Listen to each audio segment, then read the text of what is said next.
नमस्कार दोस्तों, स्वागत है आपका आपके चैनल में। जी हाँ, आज हम आपको पढ़ाएंगे महाजनपद और मगध साम्राज्य।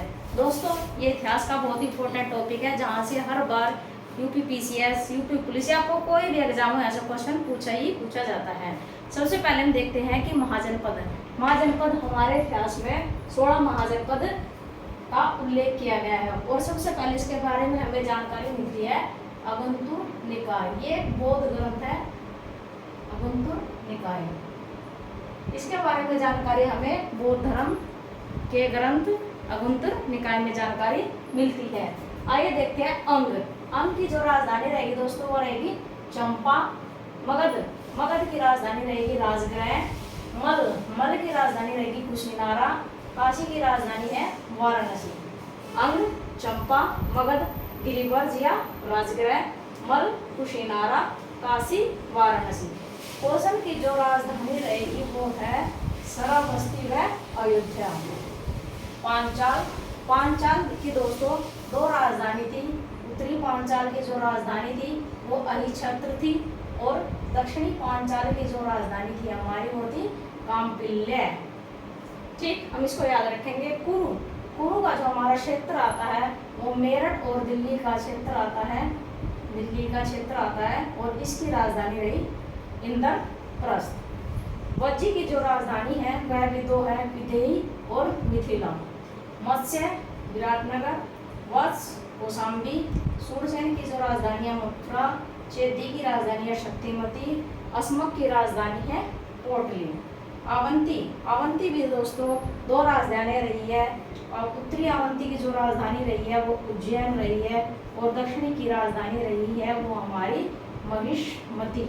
ये नाम आपने सुना होगा, बाहुबली पिक्चर में आता है महिष्मती, तो आपको याद रहेगा। ठीक है, उसके बाद गंधार की राजधानी तक्षशिला, और कंबोज की राजधानी हमारी है हाटक।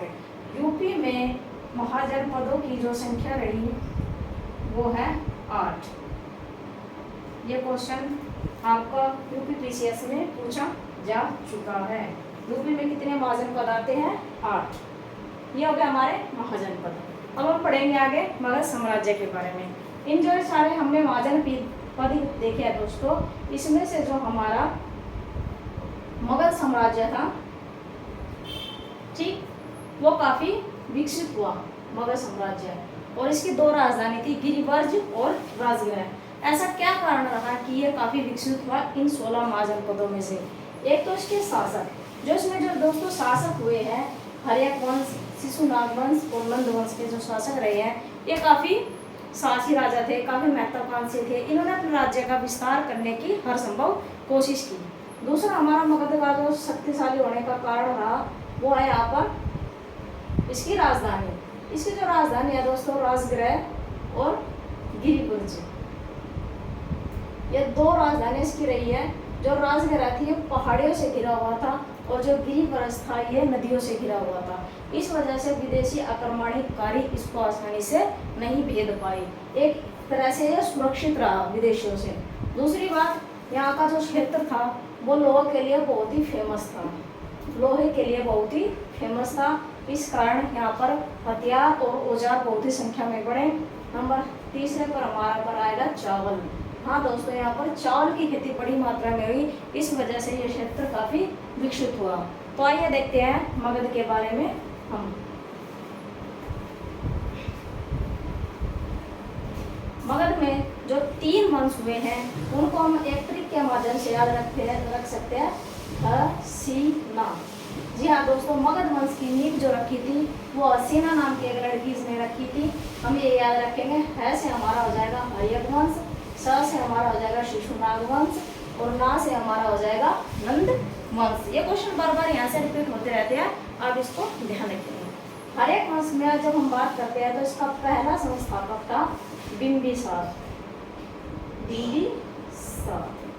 ये बहुत ही शक्तिशाली शासक था जो हर्यक वंश की नींव रखता है। और मगध साम्राज्य का उल्लेख पहली बार हमारे ग्रंथ अर्थवेद में होता है। ठीक, सही है। हर्यक वंश का संस्थापक बिंबिसार। बिंबिसार ने दोस्तों अपने साम्राज्य का यानी मगध का विस्तार करने के लिए वैवाहिक संबंधों की नीति को अपनाया। इसने कौशल नरेश की राजकुमारी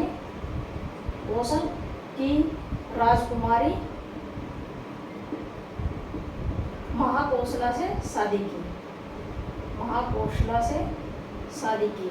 कौशल इससे महाकौशला से शादी की तो कौशल राज्य से इसके संबंध बहुत ही अच्छे हो गए। उसके बाद इसने वैशाली की राजकुमारी थी चेलन्ना से शादी की और इससे भी संबंध अच्छे स्थापित हो गए। एक उस समय और शक्तिशाली राज्य था अवंती से इसने युद्ध किया लेकिन यह जीत न सका। तो उसके बाद इसने यहाँ संबंध स्थापित करने के लिए यहाँ का एक राजा था चंड प्रगोत्र। इसकी तबीयत खराब हो जाती है और इसकी सहायता करने के लिए ये अपने डॉक्टर को भेजता है यानी अपने वेद को भेजता है। उस वेद का नाम था जीवक।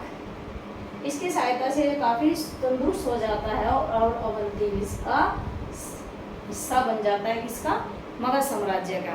ठीक है, ये ऐसे ऐसे अपने साम्राज्य का विस्तार करता जा रहा था। लेकिन इसका एक पुत्र था अजात शत्रु। इसके बाद इसका पुत्र आ जाता है दोस्तों अजात शत्रु। ये देखता है पिता शादी कर रहा है और अपने साम्राज्य का विस्तार कर रहा है, गद्दी छोड़ ही नहीं रहा है। तो इसका नंबर कब आएगा, तो इसने अपने पिता यानी बिंबिसार की क्या कर देता है, हत्या। इसकी हत्या करने के बाद अजात शत्रु शासक बनता है और अजात शत्रु के शासन काल में हम जो महत्वपूर्ण चीज थी वो थी प्रथम बौद्ध संगति। क्या देखेंगे, प्रथम बौद्ध संगति यानी कि पहली बौद्ध बैठक कहाँ होती है दोस्तों, राजगृह में। सही, ये हमारी होती है राजगृह में 483 ईसा पूर्व। यह भी हम याद रखेंगे। अजात शत्रु के बाद इसका पुत्र शासक बनता है उदयन के खास बात कुछ नहीं है, इसने बस जैन धर्म को अपनाया था, इसको बढ़ावा दिया था जैन धर्म को। और इसका जो अंतिम शासक था वो था नाग दशक। ये नाग दशक क्या करता है, ये उदयनी को मारकर गद्दी प्राप्त कर लेता है और इसी कारण इसे पितृहंता वंश भी कहा जाता है, क्योंकि सभी अपने पिता की हत्या कर रहे थे और गद्दी प्राप्त कर रहे थे। नागदशक की हत्या कर देता है शिशुनाग और नींव रखता है शिशुनाग वंश की। ठीक, शिशुनाग के बाद शासक बनता है काला शोक, जिसे हम इतिहास में काकवर्ण कहते हैं। कई बार हम जो छात्र है वो कंफ्यूज हो जाते हैं और वो अशोक को कालाशोक मान लेते हैं, लेकिन ये अशोक मौर्य काल से संबंधित था और ये कालाशोक नागवंश से संबंधित था। इसके बारे में जो महत्वपूर्ण घटना होती है वो होती है 383 ईसा पूर्व में, और क्या होता है, दूसरी बौद्ध संगति की बैठक। ठीक, वो कहाँ पर होती है, वैशाली में होती है। जगह कहाँ पर हमारी, वैशाली रहेगा। और जो शासक था वो था कालाशोक। ठीक है दोस्तों, यह काफी इंपॉर्टेंट क्वेश्चन है। ये दो क्वेश्चन हमारे यहाँ से निकल चुके हैं। प्रथम बौद्ध संगति राजगृह में, दूसरी बौद्ध संगति वैशाली के काल में, इसके शासक काल में कालाशोक में, वैशाली में। ठीक है, इसको हम कैसे याद रख सकते हैं, इसको हम रख सकते हैं वैशाली काल है सबका।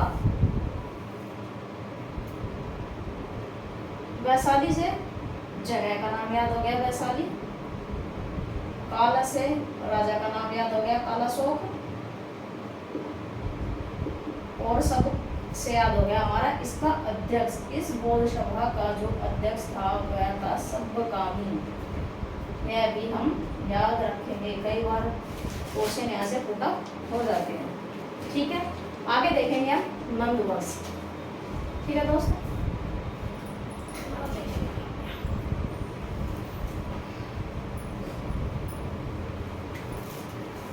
धीरे धीरे मगध साम्राज्य अपने चरम उत्कर्ष पर पहुंच जाता है और उसके बाद कालाशोक के बाद शासक बनता है महापद्मानंद। महापद्मानंद दोस्तों बहुत ही शक्तिशाली शासक था मगध साम्राज्य का। और उसके बाद इसका पुत्र शासक बनता है घनानंद। घनानंद के जो राजा थे, नंद वंश के जो राजा थे इन्होंने जैन धर्म को प्रोत्साहन दिया। हम यह भी याद रखेंगे, ठीक। घनानंद के बाद इस काल में क्या महत्वपूर्ण होता है, घनानंद एक बहुत ही घमंडी राजा था। धीरे धीरे अपने जैसे जैसे इसके दिमाग पर नशा चढ़ता गया तो ये अपने गुरु का अपमान कर देता था। इसका गुरु का नाम हम सभी को पता है, चाणक्य, ठीक। इसने पुस्तक लिखी है अर्थशास्त्र। चाणक्य का वास्तविक नाम विष्णुगुप्त है, जिसे इतिहास में विष्णुगुप्त के नाम से भी जानते हैं, ठीक। चाणक्य का अपमान कर देता है और उसका वास्तविक नाम विष्णुगुप्त था। पुस्तक लिखी है अर्थशास्त्र। घनानंद के समय में एक दोस्तों आक्रमण करता है सिकंदर। सिकंदर विश्व विजय का सपना लेके भारत आता है 326 ईसा पूर्व में, और वह पहला आक्रमण वो कहाँ से आता है, भारत में एंट्री करता है खैबर दर्रे से। खैबर दर्रे से ये क्वेश्चन भी आता है कि सिकंदर कहाँ से आता है भारत में, खैबर दर्रे से वो भारत में आता है। इसका सामना होता है तक्षशिला का राजा अम्बी से। अम्बी पराजित हो जाता है और वो इसके सामने, सिकंदर के सामने आत्मसमर्पण कर देता है। इसी तरह का एक राजा था पोरस। इतिहास में आपने पढ़ा होगा हाइडेस्पिस का युद्ध, ठीक। पोरस एक राजा था, वो बड़ी बहादुरी के साथ इसके साथ लड़ता है। झेलम नदी पर ये युद्ध होता है। इस युद्ध का नाम था हाइडेस्पिस का युद्ध। इतिहास का बहुत ही महत्वपूर्ण युद्ध है और यह झेलम नदी पर होता है, ठीक। हमें आगे रखेंगे याद। पोरस सिकंदर का युद्ध होता है। इसमें पोरस हार जाता है, लेकिन इसकी बहादुरी से सिकंदर बहुत ही प्रसन्न होता है और इसको वह सम्मान देता है और इसका दिया हुआ जीता हुआ क्षेत्र वह वापस यहाँ पर छोड़कर चला जाता है। और यह युद्ध किस नदी के किनारे होता है,